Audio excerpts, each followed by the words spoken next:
Doctor فرحت ہاشمی صاحبہ کے مستند بیانات سننے کے لیے ہمارے چینل قرآنک پلس کو سبسکرائب کریں۔ یہاں قرآن و حدیث کی روشنی میں حقیقی رہنمائی اور روحانی ترقی کے خزانے ملیں گے۔ ابھی جڑیں اور دین کو گہرائی سے سمجھیں۔ بہت عجیب بات دیکھی میں نے کہ تسبیح سے تو تقدیر بھی بدل جاتی ہے۔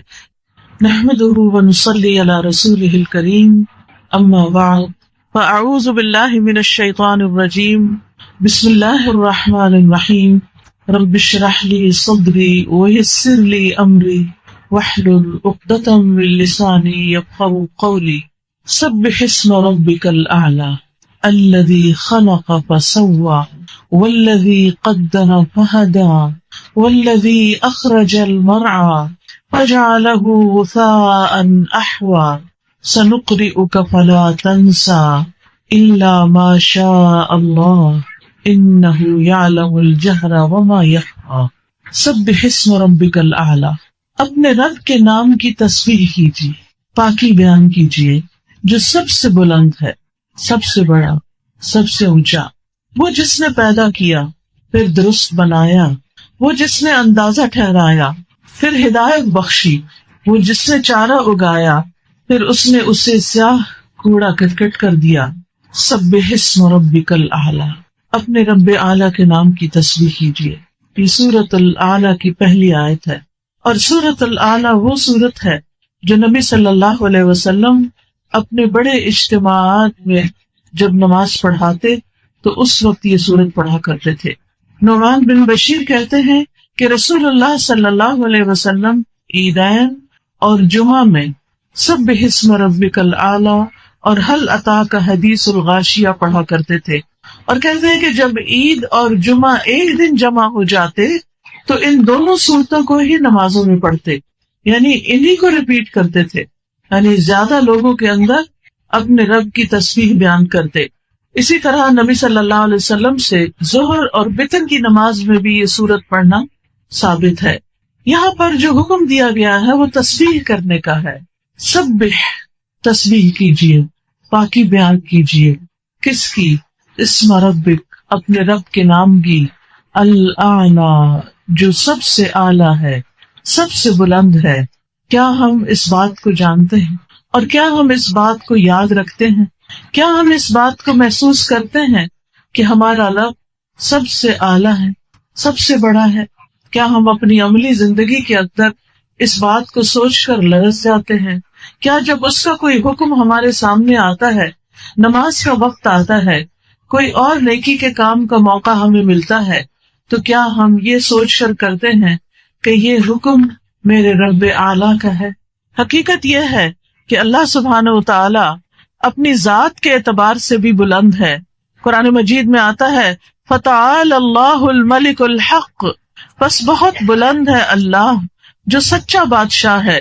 لا الہ الا ہو، اس کے سوا کوئی معبود نہیں۔ هو رب العرش الکریم، وہ عزت والے عرش کا رب ہے۔ اللہ سبحانہ وتعالی اپنی ذات کے اعتبار سے بھی بہت بلند اور اونچا ہے، وہ عرش پر مستوی ہے۔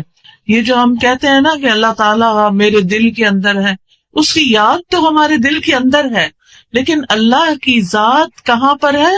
عرش پر۔ اور عرش کہاں ہے؟ عرش تمام مخلوقات کی چھت ہے، ساری کی ساری اللہ کی کریشن اس عرش کے نیچے آتی ہے، اور عرش پانی پر ہے، اور پانی سارے آسمانوں کے اوپر ہے، اور اللہ تعالیٰ عرش پر بلند ہے۔ ساتوں آسمان ہم سب جانتے ہیں کہ جیسے یہ ہمارا آسمان ہے یہاں جس کو ہم دیکھتے ہیں، اس کے بعد ایک اور آسمان ہے، پھر ایک اور آسمان ہے، پھر ایک اور آسمان ہے، پھر ایک اور آسمان ہے، پھر ایک اور آسمان ہے، پھر ایک اور آسمان ہے، یعنی 7 آسمان تہ بتہ ہیں۔ قرآن مجید میں آتا ہے الم تروا کیف خلق اللہ 7 سماوات طباقا، کیا تم دیکھتے نہیں کہ اللہ نے کس طرح 7 آسمانوں کو تہ بتہ پیدا کیا، ایک کے اوپر ایک۔ اور پھر آپ دیکھیے کہ آسمانوں کے بعد جنت ہے، یعنی 7 آسمانوں کے اوپر جنت ہے، اور جنت کے 100 درجے ہیں، اور ہر درجے کا درمیانی فاصلہ اتنا ہے جتنا زمین اور آسمان کے بیچ کا فاصلہ ہے۔ اس سے آپ اندازہ لگائیے کہ وہ بلندیاں اور اونچائیاں کتنی زیادہ ہیں. کیا ہم میں سے کبھی کوئی آسمان کو چھو سکا؟ ہم تو خود سے بادلوں کو بھی نہیں چھو سکتے. اس کے لیے بھی وہ جہاز اوپر جاتے ہیں تو وہ اس کے اندر سے گزرتے ہیں، لیکن جہازوں کے بھی اوپر جانے کی ایک لمٹ ہے، اس سے آگے وہ نہیں جا سکتے. اس کے بعد یہاں سے زمین سے آسمان تک کا فاصلہ 500 سال کے برابر ہے. اور پھر 7 آسمان اور 7 آسمانوں پہ جنت، اور جنت کے 100 درجے، اور ہر 2 درجوں کے درمیان اتنا فاصلہ جتنا کہ زمین اور آسمان کے درمیان کا فاصلہ. اور پھر فردوس، اس جنت کا اعلیٰ ترین درجہ، اس سے جنت کی 4 نہریں نکلتی ہیں، اس کے اوپر پانی ہے، اور اس کے اوپر رب کا عرش ہے، اور رب عرش کے اوپر ہے. لہذا حدیث میں آتا ہے، آپ صلی اللہ علیہ وسلم نے فرمایا، جب بھی تم اللہ سے سوال کرو تو جنت الفردوس کا سوال کرو. کتنی بلندیوں پر ہے وہ جنت. اور پھر آپ دیکھیے کہ 7ویں آسمان اور عرش کے درمیان 70,000 حجاب ہیں. وَقَرَّبْنَاهُ نَجِيًّا کے بارے میں مجاہد جو مفسر ہے وہ کہتے ہیں 7ویں آسمان اور عرش کے درمیان 70,000 پردے ہیں، اور اللہ تعالیٰ موسیٰ علیہ السلام کو قریب کرتے رہے یہاں تک کہ دونوں کے درمیان ایک پردہ رہ گیا. جب اس جگہ کو دیکھا اور لوح محفوظ پر لکھنے والے قلم کی آواز سنی تو موسیٰ علیہ السلام کا شوق بڑھ گیا. کہنے لگے، رب ارنی انظر الیک، اے میرے رب تو مجھے اپنا آپ دکھا، میں تجھے دیکھنا چاہتا ہوں. لیکن اللہ سبحانہ وتعالیٰ نے کیا فرمایا کہ لن ترانی، تو مجھے ہرگز نہیں دیکھ سکتا. دنیا میں تو ہم نہیں دیکھ سکتے، پیغمبر بھی نہیں دیکھ سکے، لیکن قیامت کے دن اللہ سبحانہ وتعالیٰ اپنے خاص بندوں کو اپنا دیدار کروائے گا. دعا کریں اللہ سبحانہ وتعالیٰ ہم سب کو ان میں شامل کر. یاد رکھیے کہ 7ویں آسمان پر بیت المعمور بھی ہے، جس میں روزانہ 70,000 فرشتے عبادت کرتے ہیں، اور کسی بھی فرشتے کی باری دوبارہ نہیں آئے گی، ایک دفعہ بس اس کو موقع ملتا ہے. ہم تو خوش قسمت ہیں کہ ہم کئی دفعہ کعبہ جا سکتے ہیں اور وہاں طواف کر سکتے ہیں، لیکن فرشتے اتنی کثرت سے اللہ کی عبادت کر رہے ہیں کہ وہاں پر کوئی بھی فرشتہ جو ایک دفعہ اس گھر میں گیا دوبارہ اندر داخل نہیں ہو سکتا. اور پھر آپ دیکھیے کہ رب کا عرش جو فرشتے اٹھائے ہوئے ہیں، ان فرشتوں کی اپنی جسامت کتنی بڑی ہے. نبی صلی اللہ علیہ وسلم نے فرمایا، مجھے اجازت دی گئی ہے کہ میں ان میں سے کسی فرشتے کے بارے میں بات بیان کروں. تو آپ نے فرمایا، اس کی کانوں کی لو سے لے کر کندھے کے بیچ کا فاصلہ، یہ ہمارا تو یہ 2 انگلیوں کے بیچ میں آ جاتا نا، یہ کندھا اور یہ تو کندھے اور کان کی لو کے بیچ میں فرشتے کا جو فاصلہ ہے وہ 700 سال کی مسافت جتنا. یہ صرف اس کی سمجھے گردن ہے، اتنی بڑی ہے، تو وہ باقی فرشتہ کتنا بڑا ہوگا ان فرشتوں میں سے جو عرش اٹھائے ہوئے ہیں. اس سے آپ اندازہ لگائیں کہ رب کی تخلیق کتنی بڑی ہے، رب کی تخلیق کتنی بڑی ہے، اور رب کتنا بڑا ہے.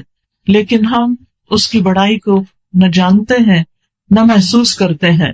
اور آپ جانتے ہیں کہ جو عرش ہے اس کے سامنے کرسی ایک چھلے کی طرح ہے، اور کرسی کے سامنے 7 آسمان اور زمین جو ہے وہ ایک چھوٹی سی مندری کی طرح ہے. بہرحال یاد رکھیے اللہ بہت اوپر. جب بچوں کو بھی بتائے نا، جب وہ پوچھتے ہیں اللہ تعالیٰ کہاں ہے تو انہیں بتایا کریں اللہ تعالیٰ اوپر، اللہ تعالیٰ عرش پر. اب دیکھیں کہ ہم سب کے دل میں جب اللہ کا خیال آتا ہے تو کیا آتا ہے کہ اللہ اوپر ہے. یہ جو ہم کہتے ہیں نا پتے پتے اور ڈالی ڈالی میں اللہ ہے، اللہ یہاں نہیں ہے. اللہ سبحانہ و تعالیٰ اپنی ذات کے اعتبار سے عرش پر ہے، پھر اپنی صفات کے اعتبار سے بھی اللہ تعالیٰ بہت بلند ہے، ہر نقص اور عیب سے پاک ہے. قرآن مجید میں آتا ہے سبحانہ و تعالی عما یقولون علوا کبیرا، کہ اللہ صاحب عرش وہ پاک ہے ان باتوں سے بہت بلند و برتر ہے جو یہ لوگ کہتے ہیں. یعنی اللہ کے ساتھ کسی اور کو شریک ٹھہراتے ہیں، بتوں کو شریک ٹھہراتے ہیں، یا انسانوں کو اس کے برابر قرار دیتے ہیں، یا فرشتوں کو خدا کی بیٹیاں قرار دیتے ہیں. یہ سب لوگوں کی من گھڑت باتیں ہیں. وہ ان سب چیزوں سے بہت بلند ہے، ہر کمزوری سے پاک ہے ہمارا رب. اللہ لا الہ الا ہو الحی القیوم لا تأخذہ سنۃ ولا نوم، کہ اللہ اس کے سوا کوئی الہ نہیں، وہ ہمیشہ سے زندہ ہے اور کائنات کی ہر چیز کو قائم رکھنے والا ہے. نہ اس پر اونگ آتی ہے اور نہ اس کو نیند آتی ہے. یعنی اللہ تعالیٰ سوتا نہیں ہے اور یہ اس کی قوت کی علامت ہے اور اپنی مخلوق کی مسلسل نگہداشت کر رہا ہے. اللہ تعالیٰ کو کوئی تھکاوٹ لاحق نہیں ہوتی. اللہ تعالیٰ کسی کے سامنے ہارتے نہیں، عاجز نہیں، کمزور نہیں. اللہ تعالیٰ کبھی غافل نہیں ہوتے. اللہ تعالیٰ کسی پر ظلم نہیں کرتے. یعنی وہ تمام عیب اور نقص جو انسانوں کے اندر پائے جاتے ہیں یا اور مخلوقات کے اندر کمزوریاں پائی جاتی ہیں، یاد رکھیے اللہ تعالیٰ ان سب سے بہت اونچا اور بلند ہے.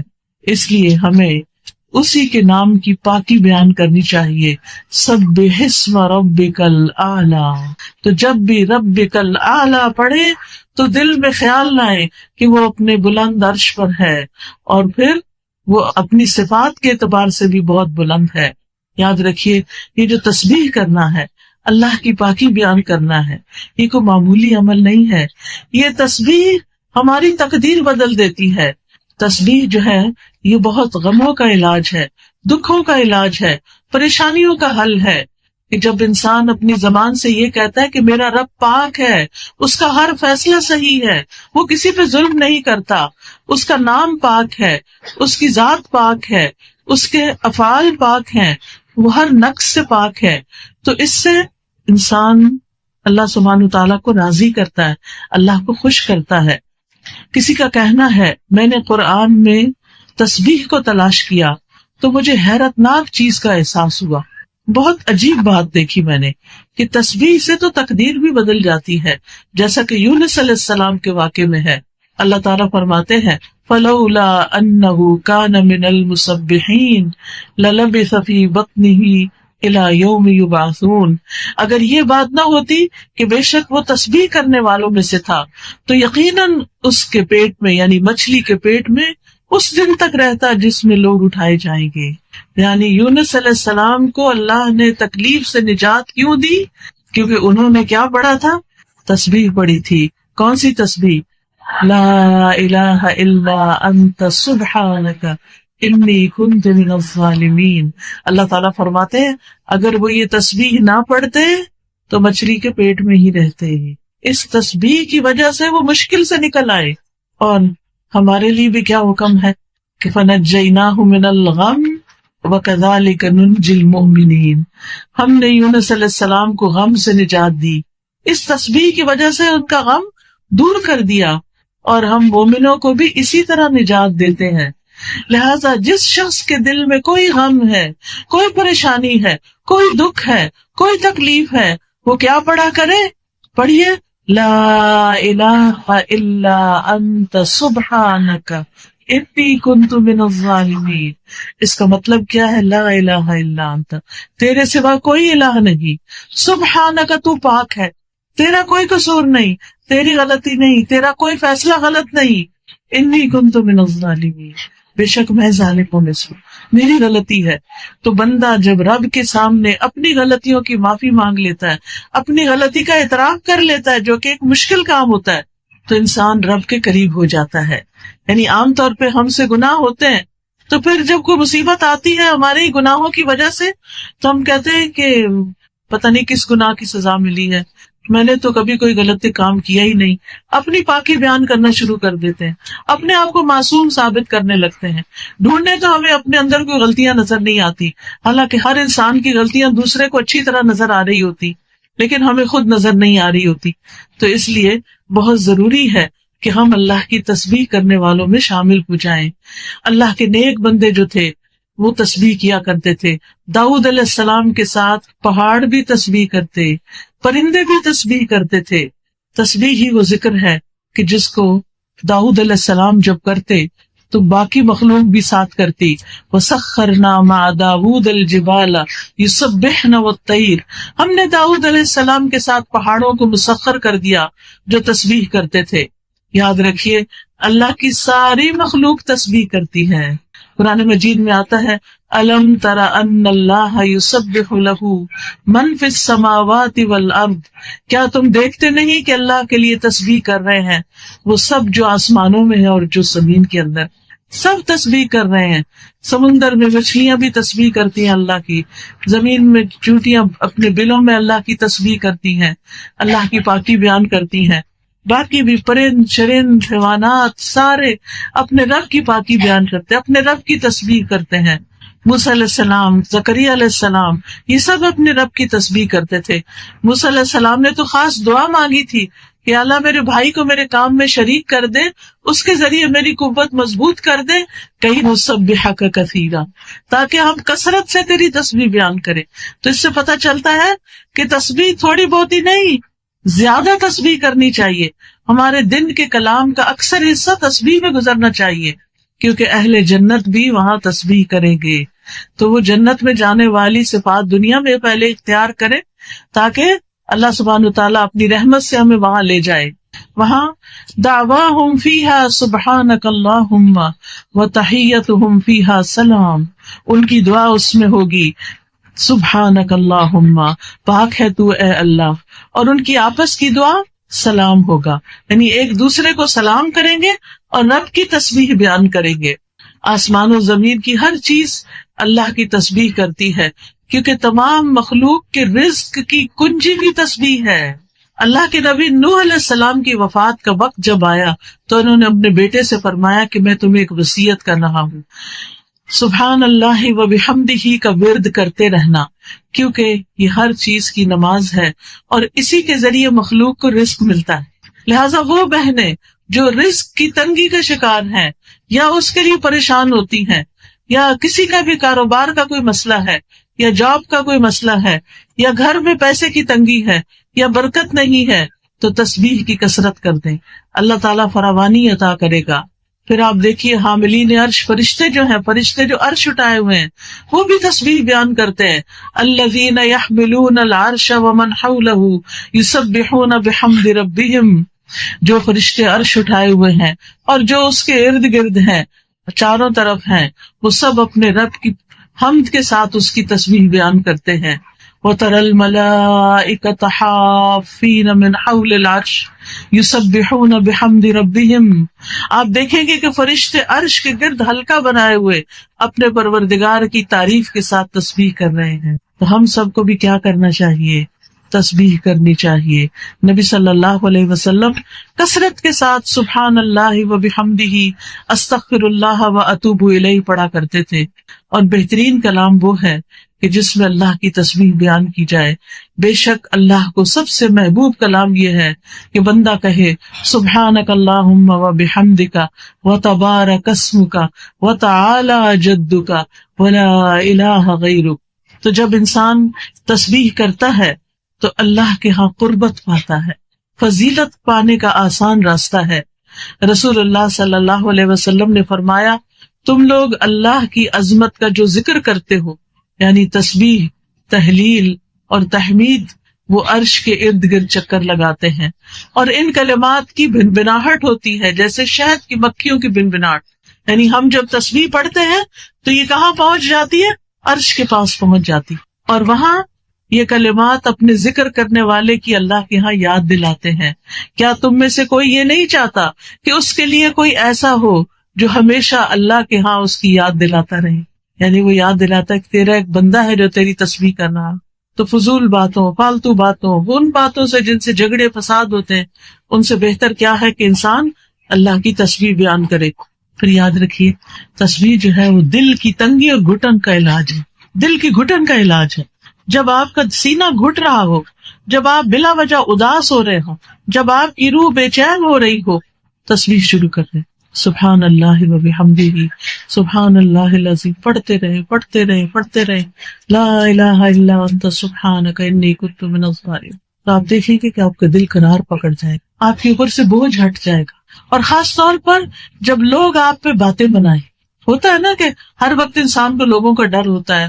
اچھا کھانا اچھا نہیں بنا، لوگ باتیں بنائیں گے. میں نے اس شادی میں کپڑے پرانے پہن لیے، لوگ باتیں بنائیں گے. میں نے اپنی بہو کو یہ نہیں دیا تو لوگ باتیں ہر وقت تو ہمیں لوگوں کی باتوں کا ڈر ہوتا ہے، جس کی وجہ سے ہم اللہ کی فرما برداری نہیں کرتے، اللہ کی اطاعت نہیں کرتے، اللہ کے آگے جھکتے نہیں کہ لوگ کیا کہیں گے. تو اس کا علاج بھی کیا ہے کہ انسان اپنے رب کی تسبیح کرے، سبحان اللہ و بحمدہ سبحان اللہ العظیم۔ رسول اللہ صلی اللہ علیہ وسلم نے فرمایا جو شخص رات سے خوف کھائے، بعض اوقات ایسا ہوتا ہے نا، سب بچوں کی شادی ہو جاتی، سب چلے جاتے ہیں، گھر خالی ہو جاتے ہیں، آپ اکیلے رہ جاتے ہیں، آپ کو رات کے وقت ڈر لگنے لگتا ہے، بہترین علاج ہے تسبیح۔ نبی صلی اللہ علیہ وسلم نے فرمایا جو رات سے خوف کھائے کہ وہ اسے پریشان کرے گی، یا مال خرچ کرنے سے بخل کرے، یعنی اس کو صدقہ کرنے کو دل نہیں چاہتا، یا دشمن سے مقابلہ کرنے سے ڈرے، تو اس کو اس قول کی کثرت کر دینی چاہیے، سبحان اللہ و بحمدہ، کیونکہ یہ اللہ کے نزدیک سونے کا پہاڑ اللہ عز و جل کے راستے میں خرچ کرنے سے زیادہ محبوب ہے۔ یعنی اگر آپ کے پاس سونے کا پہاڑ ہو اور وہ آپ صدقہ کر دیں تو اس سے بہتر، اس سے زیادہ اجر آپ کما سکتے ہیں تسبیح کی کثرت کر کے، کیونکہ جس کے پاس ہے وہ تو خرچ کرے گا، وہ تو صدقہ کرے گا اور اجر کمائے گا۔ لیکن بعض اوقات انسان کہتا ہے یہ میرے بچے کی فیس ہے، ابھی فلاں کی شادی ہے، ابھی حج پہ جانا ہے، ابھی یہ کام ہے، وہ کام ہے، تو انسان گھر بنانا ہے، بچت کرتا رہتا ہے، صدقہ نہیں ہو پاتا اس طرح جتنا دل چاہتا ہے۔ تو پھر کیا کریں؟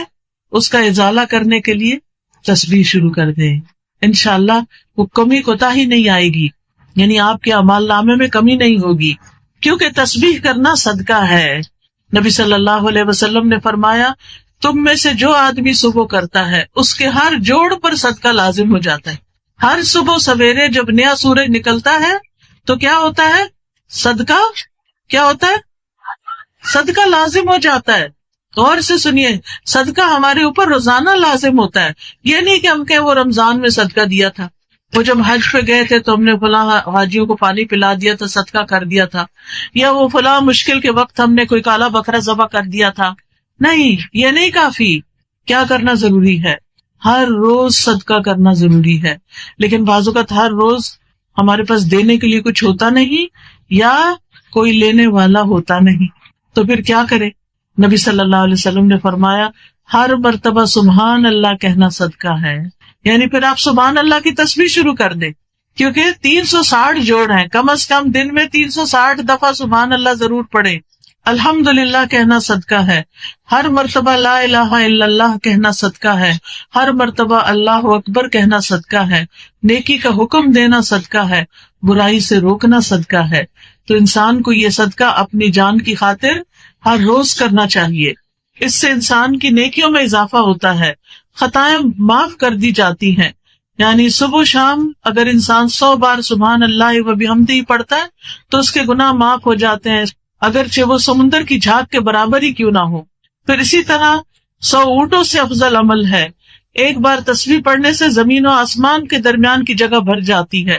یہ زبان پر بڑے ہلکے کلمات ہیں، سبحان اللہ سبحان اللہ، دل بھی خوش ہو جاتا ہے، کیونکہ ہم عام طور پر سبحان اللہ کب کہتے ہیں؟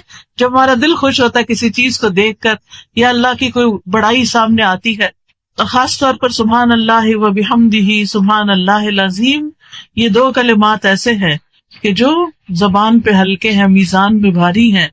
اسی طرح جو صبح اور شام 3 دفعہ یہ پڑھ لیتا ہے سبحان اللہ و بحمدہ عدد خلقہ برد نفسہ وزنۃ عرشہ ومداد کلماتہ، تو یہ بہت سارے ذکر کو کافی ہو جاتا ہے۔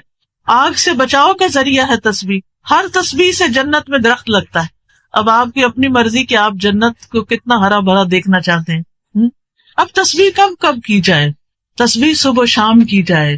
قرآن مجید میں آتا ہے یا ایھا الذین آمنوا اذکروا اللہ ذکرا کثیرا وسبحوہ بکرۃ واصیلا، اے ایمان والو اللہ کو بکثرت یاد کیا کرو اور صبح شام اس کی تسبیح بیان کیا کرو۔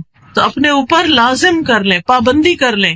اگر آپ آرام سے ایک جگہ بیٹھ کے نہیں کر سکتے تو مثلاً صبح کا ناشتہ بناتے ہوئے تسبیح کرتے رہیں، شام کا کھانا بناتے ہوئے تسبیح کرتے رہیں۔ تو اس طرح جو کام آپ روز صبح شام کرتے ہیں، میں نے تو ایک مثال ہی دی ہے، تو اس میں آپ تسبیح کرتے رہیں۔ پھر اسی طرح خصوصاً سورج نکلنے کے وقت، نماز کے آغاز میں، رکوع اور سجدوں میں، سجدے میں سبحان ربی الاعلیٰ کئی دفعہ دہرائے، پھر نمازوں کے بعد بھی پڑھے 33 دفعہ سبحان اللہ، 33 دفعہ الحمدللہ اور 34 دفعہ اللہ اکبر. اگر اتنی دفعہ ٹائم نہ ہو تو 10 دفعہ ہی پڑھ لے. پھر رات کے وقت نبی صلی اللہ علیہ وسلم جب سونے لگتے تھے تو سبحان اللہ سبحان ربی پڑھتے رہتے. ان کے خادم کہتے ہیں کہ میری آنکھ لگ جاتی تھی لیکن نبی صلی اللہ علیہ وسلم دیر تک اللہ کی تسبیح بیان کرتے تھے, سوتے وقت اللہ کی تسبیح. پھر اسی طرح قرآن پاک پڑھتے ہوئے جہاں اللہ تعالیٰ کی پاکی بیان ہو, کوئی اچھی بات بیان ہو تو اس وقت سبحان اللہ کہتے تھے آپ. بجلی کی کڑک سن کے سبحان الذی سبحت لہ, پھر بلندی سے اترتے ہوئے سبحان اللہ پڑھتے. اس سے فائدہ کیا ہوگا؟ یعنی کیا فائدہ؟ سبح اسم ربک الاعلی الذی خلق فسوی والذی قدر فہدی والذی اخرج المرعى فجعلہ غثاء احوی سنقرئک فلا تنسى الا ما شاء اللہ انہ یعلم الجہر وما یخفی ونیسرک للیسری. تسبیح سے, اللہ کا ذکر کرنے سے آپ کے کاموں میں آسانی پیدا ہوتی ہے, آپ کے لیے کام آسان ہو جائے گے. کاموں میں آسانی کس کس چیز سے پیدا ہوتی ہے تسبیح کے علاوہ؟ اللہ کے تقوی سے. اللہ کا ڈر آسانیاں پیدا کرتا ہے. قرآن مجید میں آتا ہے وَمَن يَتَّقِ اللَّهَ يَجْعَل لَّهُ مِنْ أَمْرِهِ يُسْرًا, جو اللہ سے ڈرتا ہے اللہ اس کے کام میں آسانی پیدا کر دے. اللہ کا ڈر اپنے اندر لائے. اللہ کا ڈر کیا ہوتا ہے؟ اللہ کا ڈر وہ چیز ہوتی ہے انسان کے اندر جس کی وجہ سے انسان اچھے کام شروع کر دیتا ہے اور برے کاموں سے بچنے لگتا ہے. انسان سوچتا ہے میرے پاس یہ وقت ہے, میں کیوں ضائع کر رہا ہوں, میں کوئی اچھا نیک کام ہی کر لیتا ہوں, کسی کی خدمت کر دیتا ہوں, تسبیح پڑھ لیتا ہوں. اور وہ یہ کیوں کرتا ہے؟ صرف اللہ کے لیے کرتا ہے, کسی کو دکھانے کے لیے نہیں. پھر اسی طرح کاموں میں آسانی ہوتی ہے لوگوں پر خرچ کرنے سے, دوسروں پر خرچ کرنے سے. قرآن مجید میں آتا ہے فَأَمَّا مَنْ أَعْطَى وَاتَّقَى وَصَدَّقَ بِالْحُسْنَى فَسَنُيَسِّرُهُ لِلْيُسْرَى, پھر جس نے اللہ کی راہ میں مال دیا اور پرہیزگاری اختیار کی اور بھلی باتوں کی تصدیق کی تو ہم اسے آسان راستے پر چلنے کی سہولت دیں گے. جس سے کیا پتہ چلتا ہے؟ جو دیتا ہے, جو اللہ سے ڈرتا ہے اور سچی بات کو سچ مانتا ہے, قرآن کی بات کو سچ مانتا ہے, جو سچ مانتا ہے اس پر عمل کر لیتا ہے نا. پھر اسی طرح آسانیاں ہوتی ہیں جب انسان کسی کے لیے آسانی پیدا کرتا ہے چھوٹی چھوٹی چیزوں میں. کوئی آپ کے ساتھ بیٹھا ہے, آپ کو پتا ہے کہ تنگ ہو رہا ہے, آپ اس کے لیے ذرا سی جگہ کھلی کر دیں. کسی کے راستے میں کوئی چیز پڑی ہے اس کو ہٹا دیں. کسی کو کوئی بات سمجھ نہیں آئی اس کو سمجھا کے دوہرا کے آسان کر دے اس کے لیے. تو جو شخص تنگ دست پر آسانی کرتا ہے اللہ سبحانہ وتعالیٰ اس کے لیے آسانیاں کرتا ہے. حدیث میں آتا ہے جس نے کسی مومن سے دنیا کی تکلیفوں میں سے کسی تکلیف کو دور کیا, مثلا کسی کا قرضہ چکا دیا, کسی کو کوئی دوا لا دی, کوئی بیمار ہے تو اس کی بیمار پرسی کر لی, اللہ قیامت کے دن اس کی تکلیفوں میں سے کسی تکلیف کو دور کر دے گا. اور جس نے کسی تنگ دست پہ آسانی کر دی, یعنی اس کا ہاتھ تنگ ہے, اس نے اس کے لیے تھوڑا سا اس کی مدد کر دی کہ اس کا ہاتھ کھل جائے, اللہ اس پر دنیا اور آخرت میں آسانی کرے گا. جس نے کسی مسلمان کی پردہ پوشی کی, اس کا عیب چھپا لیا, اللہ اس کی دنیا اور آخرت میں پردہ پوشی کرے گا. اور اللہ تعالیٰ تب تک اس بندے کی مدد میں ہوتے ہیں جب تک وہ بندہ اپنے بھائی کی مدد میں لگا رہتا ہے. آپ دوسروں کے کام بناتے رہیں, اللہ آپ کے کام بنائے گا. آپ دوسروں کی مدد کریں, دوسروں کے لیے آسانیاں پیدا کریں, اللہ آپ کے لیے آسانیاں پیدا کرے. چیزوں کو مشکل نہ بنایا کریں, چیزوں کو آسان کیا کریں تاکہ لوگوں کی زندگی آسان ہو اور وہ تمہیں دعائیں دے. پھر دعا بھی کرنی چاہیے, رب اشرح لی صدری ویسر لی امری, اللہ میرے کاموں میں آسانی پیدا, رب اشرح لی صدری. پھر اگر کوئی مشکل آ جائے تو اللہم لا سہل الا ما جعلتہ سہلا وانت تجعل الحزن سہلا اذا شئت. کوئی بیمار ہے گھر میں, ابھی میں آ رہی تھی, ایک بچی نے بتایا کہ اس کی والدہ کا ایکسیڈنٹ ہو گیا, وہ کوما میں چلی گئی ہیں. اللہ ان کے لیے آسانی کرے اور ان کو صحت عطا کرے. اللہ تعالیٰ باقی بھی آپ سب کی بھی زندگی میں جو مشکلات ہیں, بچوں کی طرف سے ہیں یا شوہر کی طرف سے ہیں یا مال کی طرف سے ہیں, جان کی, اپنی جان میں کوئی تکلیف ہے, اللہ آپ سب کے لیے بہت آسانیاں کرے. لیکن اللہ سے آسانیاں مانگا کرے اور لوگوں کو آسانیاں دیا کریں. پھر فرمایا فذکر ان نفعت الذکریٰ سَيَذَّكَّرُ مَن يَخْشَىٰ وَيَتَجَنَّبُهَا الْأَشْقَىٰ فَذَكِّرْ، پس آپ نصیحت کیجیے، ان نفعت الذکریٰ، اگر نصیحت کرنا فائدہ دے، یعنی جو نصیحت قبول کرنا چاہتا ہے اس کو آپ نصیحت کریں. سَيَذَّكَّرُ مَن يَخْشَىٰ، ضرور نصیحت پکڑے گا جو ڈرتا ہے. بار بار اللہ سے ڈرنے کی بات ہو رہی، کیونکہ یہ تقوی ہی نیک اعمال کی بنیاد ہے. اللہ کا ڈر ہے جو بندوں کو سیدھا رکھتا ہے اور ٹیڑھا ہونے سے بچاتا ہے اور دوسروں کے اوپر ظلم زیادتی سے بچاتا ہے. وَيَتَجَنَّبُهَا الْأَشْقَىٰ، اور بدبخت اس سے کنارہ کشی کر لے گا، وہ نصیحت قبول نہیں کرے گا. یاد رکھیے جب کوئی ہمیں نصیحت کرے اور ہم آگے سے بگڑے تو یہ بدبختی کی علامت ہے، کیونکہ یہاں پر کیا فرما رہے اللہ تعالیٰ، وَيَتَجَنَّبُهَا الْأَشْقَىٰ، جو سب سے بڑا بدبخت ہے وہ نصیحت سے منہ موڑ لے گا. ماں نصیحت کری ہے بچی کو شرم و حیا کی، اچھا لباس پہننے کی، حجاب کرنے کی، اور بچی آگے سے بگڑنا شروع کر دے تو یہ خوش قسمتی کی بات نہیں ہے. ماں باپ کو ستانا بھی ہے اور اللہ کی نافرمانی کرنا بھی ہے اس میں. تو ایمان والوں کو کیا حکم ہے، وَذَكِّرْ فَإِنَّ الذِّكْرَىٰ تَنفَعُ الْمُؤْمِنِينَ، نصیحت مومنوں کو فائدہ دیتی ہے. اور حدیث میں آتا ہے مومن کو اس حال میں پیدا کیا گیا ہے کہ وہ آزمائش میں مبتلا ہونے والا، توبہ کرنے والا اور بھولنے والا ہوتا ہے. یعنی وہ لوگوں کے برے سلوک نہیں یاد رکھتا، جب اسے نصیحت کی جاتی ہے وہ نصیحت قبول کر لیتا، اس کو مائنڈ نہیں کرتا، دل پہ لگا کے بیٹھ نہیں جاتا. اور نصیحت کرنے کے لیے سب سے بہترین چیز قرآن ہے.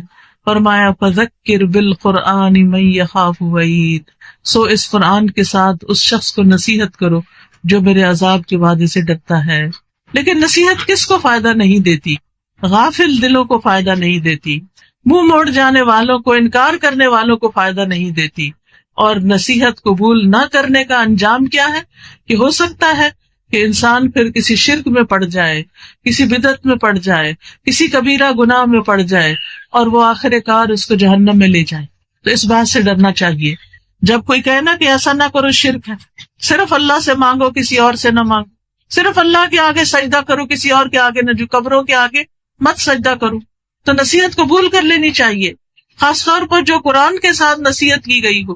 اسی طرح کوئی اگر کہ ماں باپ کی بات مانا کرو، تو آپ کو پتا ہے نا کہ کبیرہ گناہوں میں اللہ کے ساتھ شرک کے بعد سب سے بڑا گناہ ماں باپ کو ستانا ہے، ماں باپ کی نافرمانی کرنا ہے. تو پھر ایسے بدبختوں کے لیے کیا ہے، پھر ان کی اکڑ تو وہی اسی آگ میں ہی جا کے ٹوٹے گی. تو انسان اس آگ سے بچنے کے لیے اللہ کی پناہ مانگتا رہے، اللہ تو ہمیں پناہ دے دے اور اس جہنم سے ہمیں بچا لے. کیونکہ قیامت کے دن جب جہنم کو سامنے لایا جائے گا، اس دن جہنم کی 70,000 لگامیں ہوں گی. 70,000 لگامیں، یعنی ایک ایک لگام کو 70,000 فرشتے پکڑ کے کھینچ رہے ہوں گے اور وہ سرکش ہو رہی ہوگی، آؤٹ آف کنٹرول ہو رہی ہوگی. پھر جہنم کے کنارے سے گہرائی کا فاصلہ کتنا ہے، جیسے کنویں کے کنارہ ہوتا ہے نا، تو نیچے کتنا فاصلہ ہے. رسول اللہ صلی اللہ علیہ وسلم نے فرمایا، مجھے اس ذات کی قسم جس کے ہاتھ میں میری جان ہے، جہنم کے کناروں اور اس کی گہرائی تک پہنچنے کی دوری اور مسافت اس قدر ہے کہ اتنی بھاری چٹان ہو جس کا وزن 7 حاملہ اونٹنیوں، ان کی چربی، گوشت اور ان کی اولاد کے برابر ہو. اگر اسے جہنم کی منڈیر سے نیچے گرایا جائے تو وہ اس کے پیندے تک 70 سال میں پہنچے گا. وہ پتھر 70 سال میں پہنچے گا. اتنا نیچے اندھیری جہنم، اتنا تو نکلے گا کون نکل سکتا اس میں سے. تو اس لیے انسان کو توبہ کرنی چاہیے، اللہ سے ڈرتے رہنا چاہیے اور اس آگ سے بچنے کی فکر کرنی چاہیے. قیامت کے دن سورج اور چاند دونوں دوزخ میں لپٹے ہوئے ہوں گے تاکہ اس کی گرمی کو اور بھڑکایا جا سکے. پھر ایک ایک شرارہ جو ہے وہ ایک ایک محل کی طرح ہوگا. شرارہ صرف اس کا ایندھن انسان اور پتھر ہوں گے. ایک جہنمی کا سانس 1,00,000 لوگوں سے زیادہ کو جلا سکتا ہے، اتنی سخت ہے اس کی گرمی. نبی صلی اللہ علیہ وسلم نے فرمایا، اگر اس مسجد میں 1,00,000 یا زیادہ لوگ بیٹھے ہوں اور ان میں ایک جہنمی آدمی ہو اور وہ سانس لے لے اور اس کی سانس سب کو پہنچے تو اس کے اثر سے مسجد سمیت سارے لوگ جل جائیں. پھر یہ کہ جہنم کے سائبان چاروں طرف ہوں گے، جیسے مارکی دیکھنے چاروں طرف، جہنم بھی چاروں طرف اس کے دیواریں ہوگی اور اوپر بھی اور نیچے بھی، بچھونا بھی جہنم، اوڑھنا بھی جہنم. اور پھر اس جہنم کی خصوصیت کیا ہے کہ جب وہ دھیمی ہونے لگے گی اس کو اور بھڑکا دیا جائے گا. یعنی اس کی آگ ہلکی نہیں ہوگی. دنیا کی آگ تو یہ ہوتی ہے نا جل جل کے ختم ہو جاتی. پھر فرمایا ثم لا يموت فيها ولا يحيا، پھر وہ اس دن نہ مرے گا اور نہ جیے گا. جہنم میں مر نہیں سکے. دنیا میں تو اگر کوئی زیادہ جل جائے تو مر جاتا ہے جل کے، لیکن اس میں سے کوئی بھی بچ نہ سکے گا، یعنی زندہ ہی زندہ رہے گا، وہ موت نہیں آئے گی اس کو. قد افلح من تزکا وذکر اسم ربہ فصلی، یقیناً کامیاب ہو گیا وہ جس نے پاکیزگی اختیار کی اور اپنے رب کا نام یاد کیا پھر نماز پڑھی. یعنی کامیابی کے لیے کیا ضروری ہے کہ انسان 3 کام کرے. اندر کا تزکیہ کرے، اپنے آپ کو برے خیالات سے بچائے، اور اپنے رب کے نام کا ذکر کرے، اللہ سے دعا کرے اور نماز پڑھے. یہ کام جو ہے انسان کو اللہ کے قریب کرتے ہیں. انسان اللہ سے دعائیں کرتا رہے اور موت کو یاد رکھے، اللہ تعالیٰ کی صفات کو جانے، روزانہ قرآن پڑھے. یہ سب کام انسان کو کامیابی کی طرف لے کے جانے والے ہوتے ہیں. یعنی ہم بعض اوقات کچھ کر نہیں سکتے، لیکن ہمیں اس کا شوق ہونا چاہیے، ہمیں اس کے لیے دعا کرنی چاہیے، ہمیں اس کے لیے اللہ کو پکارنا چاہیے کہ یا اللہ یہ کام بہت اچھا ہے، مجھے اس سے محبت ہے، لیکن مجھ سے ہوتا نہیں، تو مجھے اس کی توفیق دے دے. مثلاً زندگی پہ کم از کم ایک بار تو قرآن کو پورے سمجھ کے پڑھنا چاہیے، اس کا ترجمہ یاد کرنا چاہیے. جگہ جگہ کلاسز کھلی ہوئی ہیں، آپ وہاں جا کر داخلہ لے سکتے ہیں، پڑھ سکتے ہیں. اپنے ہفتے کا کچھ دن، 1 دن 2 دن 3 دن 4 دن، جتنا آپ آسانی سے ٹائم نکال سکیں آپ قرآن کی کلاسز میں شریک ہو. اور پھر اس کے بعد یہ کہ اللہ تعالیٰ سے دعا کریں. اگر نہیں سبب بن رہا تو اللہ سے دعا کریں، سچی تڑپ پیدا کریں، اللہ سبحانہ تعالیٰ ضرور کامیابی عطا کرے گا. پھر اسی طرح اپنے اعمال کو صرف اللہ کے لیے خالص کریں اور چھپ چھپ کر اللہ کے سامنے نیکیاں کریں. بندوں سے اپنی نیکیوں کو چھپائیں. کہتے ہیں کہ بندوں سے نیکیاں اس طرح چھپانی چاہیے جیسے ہم اپنے عیب چھپاتے ہیں. ہم بندوں سے اپنے عیب بہت چھپاتے ہیں. اگر ہماری کوئی برائی کسی کے سامنے کر دے تو ہم مائنڈ کر جاتے ہیں کہ تم نے سب کے سامنے کیوں کہا. اگر کوئی ہمارا کوئی ایسا برے کام کا راز کھول دے تو اس پر بھی ہم ناراض ہوتے ہیں. تو اسی طرح ہمیں اپنی نیکیاں بھی چھپانی چاہیے.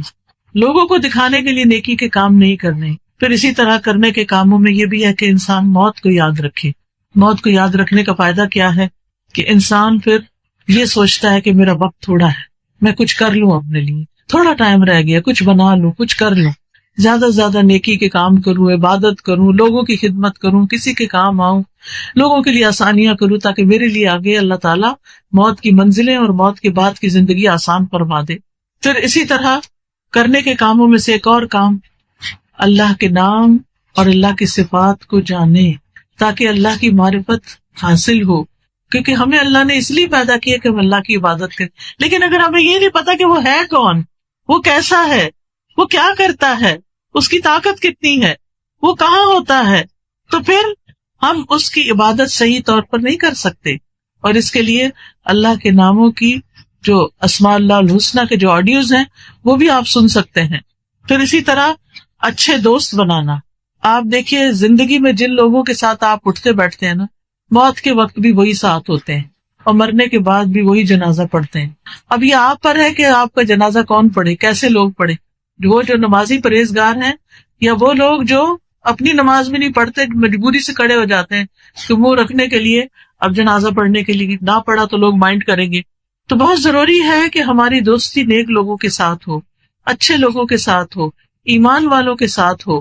کیونکہ پھر دنیا میں بھی ہمیں وہ نیکی کی تلقین کرتے رہتے ہیں، مرنے کے وقت بھی ہمارے آس پاس ہمیں نیکی کی تلقین کریں گے، کلمہ پڑھوا دیں گے، تلاوت سنا دیں گے، اللہ کے نام سے دم کر دیں گے. اور پھر اللہ کی خاطر جو محبت ہوتی ہے اس کا فائدہ بھی بہت ہے. کیونکہ جب ایسے لوگ مر جاتے ہیں تو ان کی محبتیں ختم نہیں ہو جاتی، دنیا والوں کی ختم ہو جاتی ہیں، کیونکہ اب ان کو پتا ہے اب یہ تو مر گیا، اس نے کیا دینا ہے ہمیں، تو اس کو بھول بھلا دیتے. لیکن جو اللہ کی خاطر محبت کرتے ہیں وہ نہیں بھولتے. وہ مرنے کے بعد دعائیں کرتے ہیں، اس کی طرف سے صدقہ خیرات کرتے ہیں، اس کے بال بچوں کا خیال رکھتے ہیں، اس کے لیے صدقہ جاریہ کے کام کرتے ہیں.